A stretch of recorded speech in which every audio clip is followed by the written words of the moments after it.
በእስራኤልና በኢራን መካከል እየተደረገ ያለው ጦርነት አንደኛ ሳምንቱን ሊይዝ እየተንደረደረ ይገኛል። እስራኤልና ኢራን ምን አጣላቸው? እስራኤልና ኢራን የተጣሉባቸው ዋነኛ ምክንያቶች ምንድናቸው? በታሪክ ነው ወይስ በሃይማኖት? ሁለቱም ሀገራት የሚከተሉት እምነት የተለያየ ነው፣ አይሁዳዊነትና እስልምና። ዘርዘር አድርገን እንመለከተዋለን። ሰላም በያላችሁበት ጤና ይስጥልኝ ውድ የኢትዮ ገጽ ሚዲያ ቤተሰቦች፣ አብራችሁን ስትቆዩ በእስራኤልና በኢራን መካከል እየተደረገ ያለውን ጦርነት ዘርዘር አድርገን እንመለከተዋለን። በሁለቱ ሀገራት መካከል ያለውን ታሪካዊ ዳራም እናስቃኛችኋለን። እናንተም ውድ ቤተሰቦቻችን ቻናላችንን ላይክ፣ ሸር፣ ሰብስክራይብ በማድረግ እስከ መጨረሻው አብራችሁ እንድትዘልቁ የአክብሮት ግብዣችን ነው።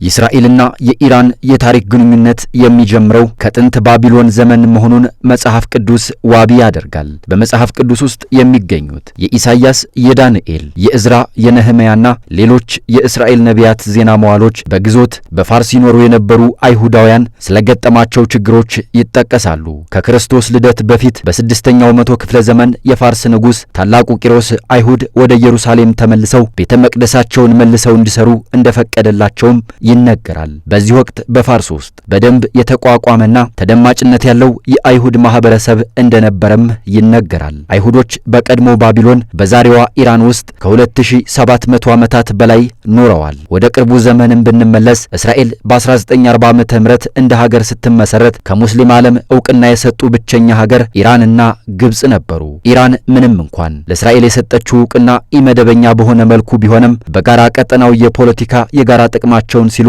ትሪደንት የተባለ የደህንነት ጥምር በመመስረት መረጃዎችን በጋራ የመለዋወጥና የጋራ ጸፋዊ የደህንነት ዘመቻዎችን እያከናወኑ እንደነበረ አልሬዛ ዳናር፣ ዳሊያ ዳሳኒና ፓሪስ አሮሻን በጋራ በጻፉት እስራኤልና ኢራን በተባለ መጽሐፍ ላይ ያስረዳሉ። በ1950ዎቹ አጋማሽ ላይ የሻህ አስተዳደር የእስራኤል ተወካይ በኢራን እንዲኖር ፈቅዶ ነበር። ኢራንና እስራኤል ትራንስ ኤዥያቲክ ኦይል በሚባል አንድ ማዕከላዊ ህጋዊ ሰውነት ባለው ድርጅት ስር ፓናማና ስዊዘርላንድ ውስጥ አዳዲስ ኩባንያዎችን መስርተው ነበር። የተመሰረተውም በ1960ዎቹ ማብቂያ ግድም በእስራኤልና በኢራን ብሔራዊ ኦይል መካከል ያለውን ቁልፍ የሚስጥር ትብብር ማከናወኛ ማዕከል በመሆን እያገለገለ ነበር። በጥቅሉ የእስራኤል ነዳጅ አቅራቢ ኢራን ነበረች። በአውሮፓውያኑ 1970 እስራኤል ኢራን ፔፕላይን በሚባል በሚታወቀው መስመር በጋራ በመሆን በእስራኤል በኩል ለአውሮፓ ነዳጅ ይልኩ ነበር። በ1968 ዓመተ ምህረት ላይ የተሻለ ዘመናዊ የሚሳኤል ስርዓት መገንባት ላይ ያተኮረ የፕሮጀክት ፍላወር የሚባል አንድ ጥምር የኢራናውያን እስራኤላውያን ወታደራዊ እንቅስቃሴ ነበር። ይህ ነዳጅ ለጦር መሳሪያዎች ከሚል ሀገራቱ በ1960ዎቹ ማብቂያ ላይ ከመፈራረማቸው $1.2 ቢሊዮን ከሚገመቱ 6 ኮንትራክቶች መሃል አንዱ ነበረ።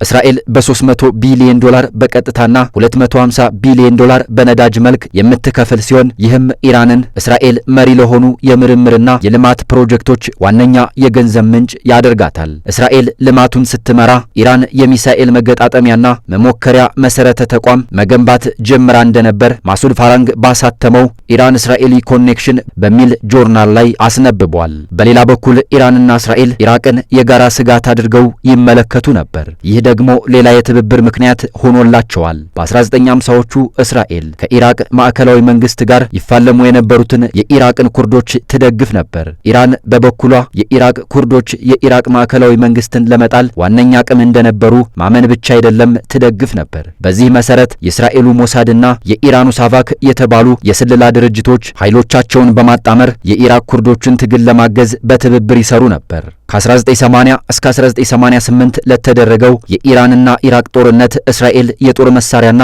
የጦር መሪዎችን በመስጠት ስታግዝ የነበረ ሲሆን በተለይም የኢራቅ የኒውክሌር ማመንጫን እንዲታደባየው በማድረግ ረገድ የቀኝ እጇ ነበረች። በሁለቱ ሀገራት መካከል የነበረውን ዘመናዊ ግንኙነት በአራት አበይት አንጓዎች ከፍለን እናየዋለን። እንደ ኢሮፓያን አቆጣጠር ከ1947 እስከ 1953 ድረስ ያለው ጊዜ ውሉ ያለየ አሻሚ ጊዜ፣ ከ1953 እስከ 1979 በፓህላቪ ስርወ መንግስት ዘመን የወዳጅነት ዘመን፣ ከኢራን አብዮታዊ በኋላ ያለውን ከ1979 እስከ 1990 ግንኙነታቸው እየተበላሸ የመጣበት ዘመንና የ1991 የባህረ ሰላጤው ጦርነት ካበቃበት ጊዜ አንስቶ የቀጠለው ግልጽ ጥላቻ የሰፈነበት ዘመናቸው ነው። 1959 ዓ.ም የ6 ቀኑ ጦርነት የኢራቅ መንግስት እስራኤል በዚህ ጦርነት በግብጽ፣ በሶሪያ፣ በዮርዳኖስ መከላከያ ኃይሎች ላይ ድል መቀዳጀቷን በአደባባይ በመመስከር ግንኙነቱን በጥልቀት ለማስቀጠል ጥረት ሲያደርግ ይታይ ነበር። ምክንያቱም የእስራኤል በቀጠናው ጠንክሮ መውጣት የኢራንን አቅም እንደሚያሳድገው የሻህ መንግስት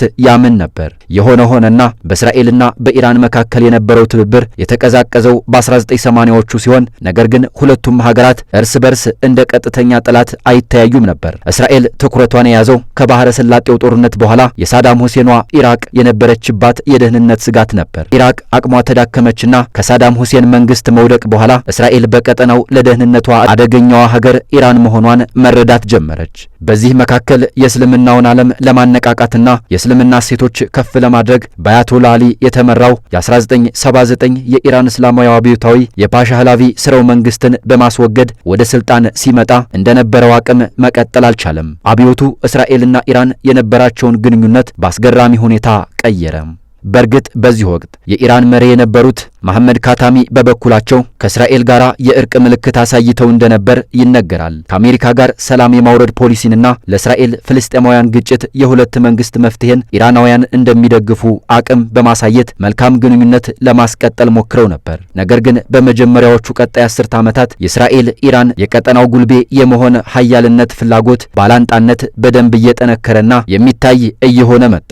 ይህ ጉዳይ ደግሞ ኢራን ከእስራኤል በተጨማሪ የመካከለኛው ምስራቅ እንኳን የውጭ ጉዳይ ፖሊሲዋ አካል አድርጋ ለምትከታተለውና የእስራኤል ወዳጅ ለሆነችው አሜሪካ ያልተዋጠ ጉዳይ ነበር። ስለሆነም ክፍተቱን በመጠቀም እስራኤልን ልዩ መብትና እንክብካቤ በመስጠት ወደ ምዕራቡ ዓለም አቀረበቻት። ለዘመናት የነዳጅ ሀብቷን የበዘበዘቻት አሜሪካ ጉያ መሸሸግ ያሳሰባት ኢራን በቀጠናው ጸረ እስራኤልና አሜሪካ ትግል የሚያደርጉት ታጣቂ ቡድኖችን መደገፍ ጀመረች። ሄዝቦላን በሊባኖስ፣ ሐማስን በፍልስጤም እንዲሁም ሐውቲን በየመን በገንዘብ በጦር መሳሪያና በወታደራዊ ስልጠናዎች የምትደግፍ ኢራን ነበረች። ይህ በእንዲህ እንዳለ አሁን ላይ ኢራንና እስራኤል የለየለት ጦርነት ውስጥ የገቡ ይመስላል። አሁን እየተደረገ ባለው ጦርነት በርካታ እስራኤላውያንና በርካታ ኢራናውያን ቤት አልባ እየሆኑ ናቸው።